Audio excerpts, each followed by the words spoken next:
What's going on, world? It's your girl Napalm checking in. You already know what time it is. You know I'm back to drop some more game on y'all. Today, we're going to be talking about, is it really necessary for you to get your songs mixed and mastered?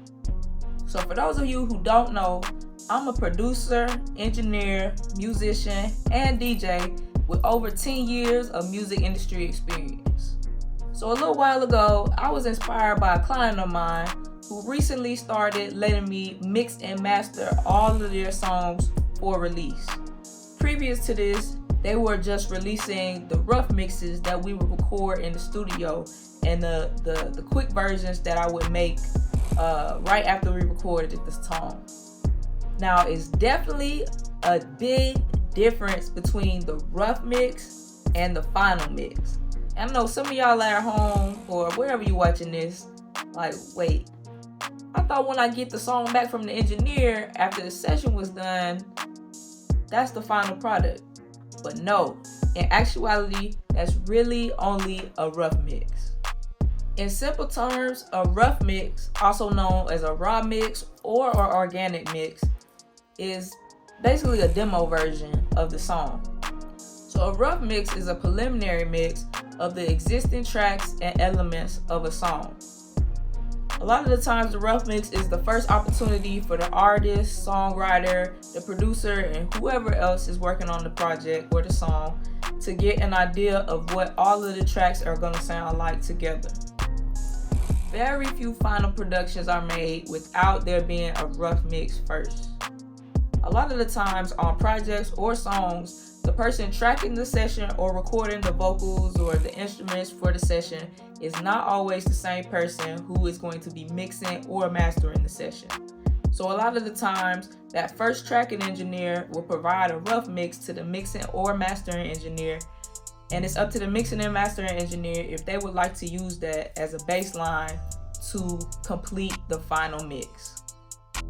So in my personal and professional opinion, it is critical for any artist who is serious about their career to mix and master songs for release. Now, this is not to say the songs that you play for your homeboys or your family or whatnot, you have to get those mixed and mastered. But I'm talking about the songs you know for a fact that you're going to be putting on YouTube, on Spotify, trying to possibly get placed on the radio. You definitely need to get these songs mixed and mastered before you do that. It's critical. Trust me. You'll thank me later. So if you don't believe me, I'm going to discuss with you 5 different reasons why you have to get your song mixed and mastered if you're going to release it. So reason number 1, you have to get your song mixed and mastered if you decide to release it, is because to be the best, you have to stand out. Now, if an artist comes across your song for the first time and they're listening and they hear anything in those first few seconds that's unpleasant to the ear, whether it's harsh, whether it's something clashing, unbalanced, whatever it is that's unpleasant to the ear, will cause you to get skipped. Most of the time, you're already competing with artists who are on playlists, artists who are trending on social media, and some of these people even had a song already on the radio in rotation. So with that being said, you have to grab people's attention in the first few seconds when they hear your song. A great mix is one way to ensure that that definitely happens. Trust me. Reason number 2 why you have to get your song mixed and mastered is because a great mix can leave you with a better song or product than what you started with before the mix and mastering process happened. So imagine that you really like a song that you have and it's only a rough mix version. Imagine how much you're going to love the song when it's finally mixed and mastered. Whether it's removing harsh sounds, whether it's making all the tracks balanced and work together and cohesive, and making sure everybody can understand every single word you're saying, whether it's a lead, whether it's a backing vocal, whatever it is, if it's the intro, the outro, whatever it is, that final mix should make sure that everything is heard and working and is cohesive all together in that song.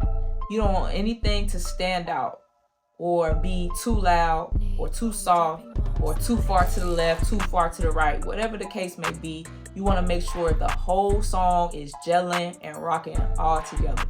And a great mix and master, again, is a way to make sure that happens. Mixing in itself is an art form.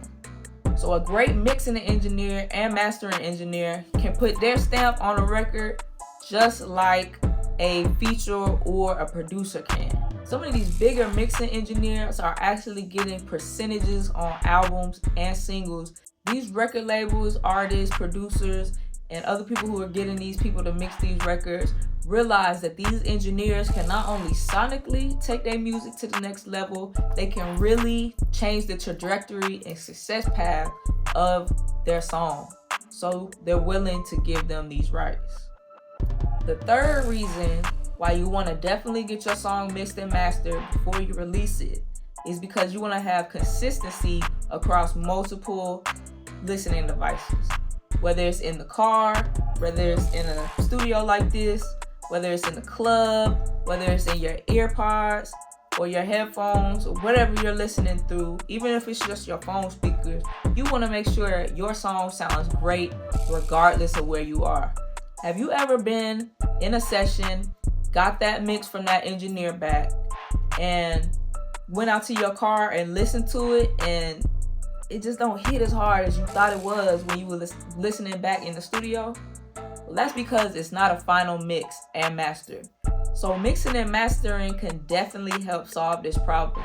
It'll balance and level out all of those levels to make it sound more consistent. You want it to sound the same regardless of the environment that people are listening in and regardless on what they're listening on. The fourth reason you want to definitely get your song mixed and mastered is because realistically, you're competing with everybody else who's on that platform you're releasing your music on. Whether it's Spotify, YouTube, Pandora, whatever it is, you don't want somebody to be listening to a song before your song comes on, have your song come on and it's super low or it's super distorted or it sounds real dark or it sounds muffled, whatever the case may be, because that will cause people to not want to continue to listen to your music. You want to have the opposite effect. You want to hook people in and get them to listen and have that desire to want to listen to more of your music after just hearing maybe 30 seconds of your song. Having bad sounding songs that don't transition with the songs before them or after them can cause your song to be dropped out of rotation, to be taken off a playlist. And those are definitely things that you do not want as an artist. You definitely want to put your best foot forward, and mixing and mastering is a way, again, that you can ensure that. Also, if you're releasing a full body of work like an EP or an album, and there are multiple songs on that project, you definitely don't want the volumes of those songs to be all over the place. That's gonna, again, cause people to not listen all the way through. And you definitely want to keep their attention focused for as long as you can. So the fifth reason and the last reason I'm gonna discuss today why you definitely want to get your song mixed and mastered is because this allows you to have multiple versions of the same song. And what I mean by that is not only do you get the original or the dirty version or mix of your song, you also get the instrumental, you get the clean version, you get the acapella, you get the 8-bar DJ intro version, you get the performance version, and whatever other versions of the song that you gonna need. So the clean version allows you to get your song played on the radio if you have a few cuss words that aren't radio friendly. And of course, the instrumental allows you to be played at sporting events, on commercials, or wherever just instrumental music is needed. You definitely want to also get a performance version because when you up on stage performing your song, you don't want to have the whole song playing behind you. It just does not sound good. It doesn't engage the audience. It doesn't make for an interesting performance. They want to hear you and feel your performance and your delivery. So you want to at least make sure you get the lead vocals of the verses of your song taken out for their performance version. Then we also have the acapella versions and the 8-bar DJ versions, which allow DJs to transition and DJ your song into a set or transition it out however they see fit. so it can be introduced to the audience in a manner that they're familiar with and can embrace. Well, alright y'all, I hope this answered any questions y'all have about why it's important to get your song mixed and mastered. If you have any questions, just drop them in the comments below and you know I'll hit you back. But until the next video, y'all be easy.